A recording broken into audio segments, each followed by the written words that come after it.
નમસ્કાર દર્શક મિત્રો, વિડીયોમાં તમારું સ્વાગત છે।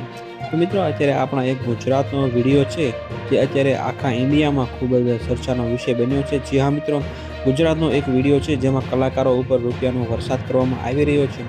તો મિત્રો, આ જે વિડીયો છે તે અત્યારે જે ભારતના મોટા મોટા ન્યૂઝ ચેનલો છે એ પણ આ ન્યૂઝને કવર કરી રહ્યા છે। તો મિત્રો, માળિયા હાટીનાના ખંભાળિયામાં યોજાયેલા લોક ડાયરામાં કલાકારોએ એ રીતે પૈસા ઉડાવ્યા હતા કે કલાકારો પૈસાના ઢગલામાં જતા રહ્યા હતા। શ્રીમદ ભાગવત સપ્તાહ જ્ઞાન યજ્ઞ નિમિત્તે યોજાયેલા લોક ડાયરામાં કહેવાય છે કે 1.5 કલાક સુધી સતત 500 અને 200ની નોટોનો વરસાદ થયો હતો। જિગ્નેશ કવિરાજ, ગોપાલ સાધુ, માયાભાઈ આહિર જેવા ઘણા બધા કલાકારો ઉપર લોકોએ કોથળા ભરીને રૂપિયા વરસાવ્યા હતા।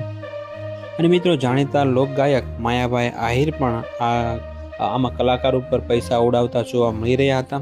મિત્રો, મહત્વની વાત તો એ છે કે આયોજકોનો દાવો છે કે લોક ડાયરામાં દાન સ્વરૂપે એકઠા થયેલા આ રૂપિયા આહિર સમાજના સેવાકીય કામોમાં વાપરવામાં આવશે અને આ ઉપરાંત ગૌશાળામાં પણ દાન કરવામાં આવશે એવું આયોજકોનું કહેવું છે। તો મિત્રો, આ વિડીયો વિશે તમારું શું કહેવું છે એ તમે કોમેન્ટમાં અમને જરૂરથી જણાવજો। અને આ વિડીયો જો તમને પસંદ આવ્યો હોય તો વિડીયોને એક લાઇક કરી દેજો અને સાથે સાથે ચેનલને સબસ્ક્રાઈબ પણ જરૂરથી કરી દેજો।